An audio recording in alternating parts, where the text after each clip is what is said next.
سنا ہے آج وہ دامن کشادہ کر کے بیٹھے ہیں. لیجیے بہت تیزی کے ساتھ چاہتا یہ ہوں ادب کے دائرے میں استاد العلماء حضرت قاری حامد علی صاحب قبلہ تک یہ مائک ادب کے دائرے میں پہنچاتا ہوں.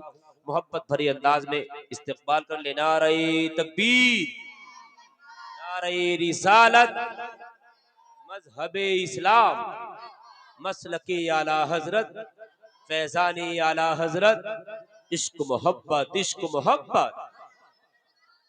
نعرہ تکبیر، نعرہ رسالت، استاد العلماء، استاد العلماء، استاد العلماء حضرت قاری حامد علی صاحب قبلہ، حضرت قاری حامد علی صاحب قبلہ. نعرہ تکبیر، نعرہ رسالت.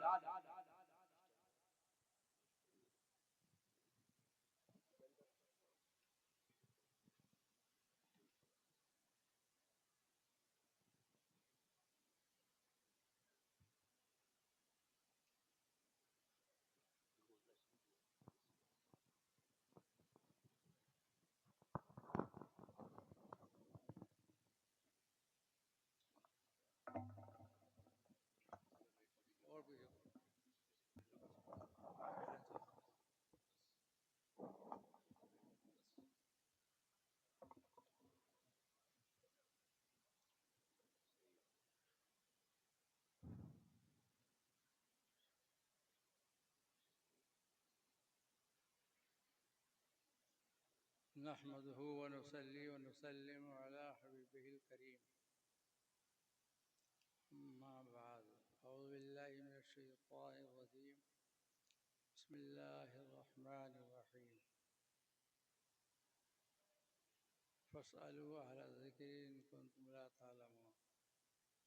صدق الله مولانا العظيم، صدق رسوله النبي الأمي الأمين الكريم، ونحن على ذلك لمن الشاهدين والشاكرين، والحمد لله رب العالمين. برادران ملت اسلامیہ، اسٹیج پر جلوہ بار علماء دین متین، السلام علیکم. بھائیو، یہ دوائی کا ریئیکشن ہے. آواز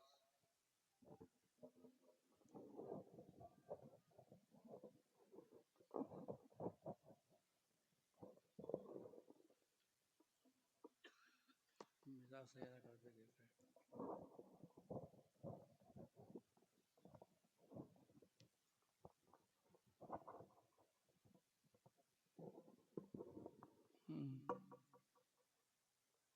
درود شریف پڑھ لیجیے گا.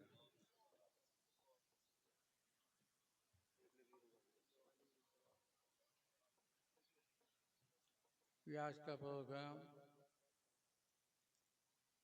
نور شفایت شفائے نور بچی کا نام ہے. اس کی علم و فضیلت اسناد سے حوالے کی گئیں اور رضا پوشی کی رسم ادا کی گئی. آپ کی سمجھ میں اگر نہیں آ رہا تو میرا قصور بھی نہیں ہے، نہ آپ کا قصور ہے. اس کا تو حال وہی ہے،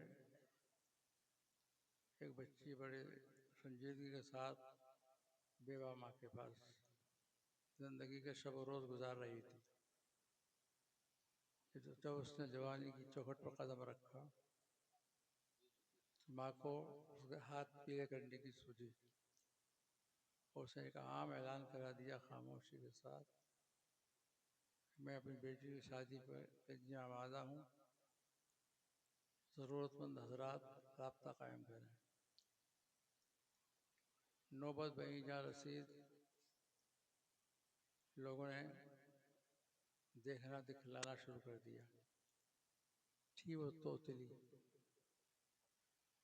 اور لوگ آتے دیکھنے کے لیے اور اس سے کچھ پوچھتے، وہ تو ساری زبان میں جواب دیتی، خاموشی سے لوگ چلے جاتے. میں نے سمجھایا بیٹی، اگر تمہارا یہی طریقہ رہا تو پوری زندگی تم اپنے باپ کی چوکھٹ پر رہو گی، سلطان کا منہ دیکھنا نصیب نہیں ہوگا. اگر تم چاہتی ہو تو آنے والے مہمان آئیں کوئی بھی سوال کریں شرمانے کا ناٹک کرو بولنے کی آپ کو اجازت نہیں ہے. حسین جمیل بچی تھی جو پردے میں رہتی ہیں وہ حسین جمیل ان کے چہرے پر کشش ہوتے ہیں اور جو ابایا پھرتی ہیں راستوں میں گلی کوچوں میں کتنی لسائی بزائی کر کے آئے مارکیٹ میں اس میں کشش نام کی کوئی چیز نہیں ہوتی. لڑکی خاموش رہی کچھ نہیں بولی. ماں نے کہا شرماتی زیادہ ہے سامنے نئے نئے چہرے ہیں بولنا پسند نہیں کرتی. رشتہ ہو گیا شادی ہو گئی. شادی ہو کر جب اپنے سسرال پہنچے تو اس زمانے میں ہمارا بچپن کا دور تھا ڈبیا جلا کرتی تھی. ڈبیا کچھ امیر لوگ ہوتے تھے تیل نہیں ملتا تھا مٹی کا تو کھانے کا تیل ڈالتے. روئی ہماری خاندانی لوگ ہیں ہمارے یہاں بھی آواز ہے ان کا پرانا نام دھونے بولتے ہیں. دھونے کسی نے دھونے یہ تو ہم نہیں بتا سکتے مگر اس کے بعد منصوری لگاتے ہیں. اب یہ بتائیں گے کہ منصور رحمۃ اللہ تعالیٰ علیہ سے آپ کا شجر نسب ملتا ہے معلوم ہے کسی کو آپ کو. اگر ایسا نہیں ہے تو اپنی ماؤں کو حرام کی تہمت مت لگاؤ. اس کا مطلب یہ ہوا کہ آپ منصوری نہیں ہیں اور منصوری کہلا رہے ہیں. تو کیوں کہلا رہے ہیں منصوری اس کا جواب دو. نہیں جواب ہے. ایک روایت میں آتا ہے کہ جو اپنی ماؤں کو تہمت لگائے یا اپنی برادری چینج کرے اس کی نہ کوئی نفل نماز قبول ہوتی ہے نہ اس کی فرض نماز قبول ہوتی ہے. 3 برادریاں ابھی ایسی ہیں مارکیٹ میں جنہوں نے کوئی چینج نہیں ہوتی. ایک پٹھان دوسرا ترک اور 1 نمبر پہ ہے سید آئے رسول. جو پہلے سے کہلاتے تھے آج وہی کہلا رہے ہیں. سسرال آئی لڑکی اس زمانے میں مجھے یاد ہے بڑی حیا و شرم تھی. گھر کے اندر اندھیرا رہتا تھا اور چارپائیوں سے انداز سے سہن ڈالی جاتی تھی کسی کے آنے جانے کا راستہ بند ہو. کچھ تو بیچارے اتنے شرمیلے تھے چارپائی کے نیچے چھپکلی کی طرح پٹ لیٹ گئے ہلکے ہلکے چلتے رہے. 2 4 بھائیاں گزاری بیوی پہ جا کر سلام کیا. اب مسئلہ تھا بولنے کا.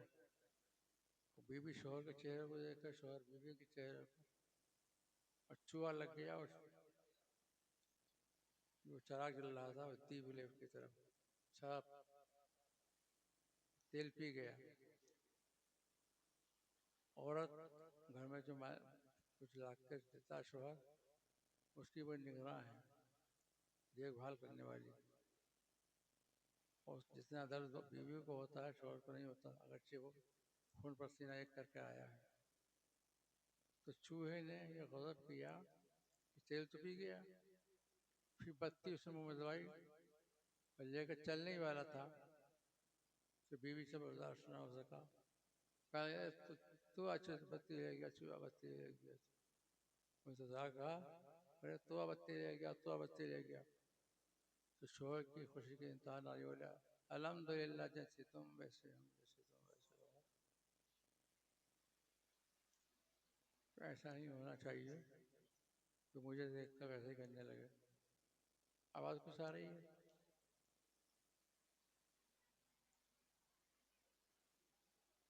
علم حاصل کرنا صرف مردوں کا لازم نہیں عورتیں بھی اس میں شامل ہیں. کب تک پڑھا جائے؟ جب تک زندگی کے سانسیں ہیں تب تک پڑھا جائے. اطلب العلم ولو کان بالصین. علم دین حاصل کرنے کے لیے چاہے تمہیں چین تک جانا پڑے چلے جاؤ. کب سے کب تک پڑھیں؟ اطلب العلم من المہد الی اللحد. پیدا ہونے سے لے کر مرتے دم تک پڑھتے ہی رہو. پڑھنے کا مطلب یہ نہیں کتابیں ہاتھ میں لیں آپ بغیر کتاب کے جائیے. ہمارے سرکار جب پڑھاتے تھے کوئی کتاب نہیں تھی نہ آپ کے دستے مبارک میں تھی نہ کسی صحابی رسول کے ہاتھ میں تھی. کتابیں ہی نہیں تھی زبانی بیان فرماتے تھے صحابہ کرام کے سینے اتنے پابند تھے جو سنا ہے گھٹی لیا گھٹی کب تک چکر لگاؤ گے ماشاء اللہ دینے والے چوٹتے نہیں بھرے سمندر سوکھتے نہیں سب کے سامنے دے دو گڈی بیٹھے اور سب جان لگے گڈی دیجیے ڈسٹرب ہوتا ہے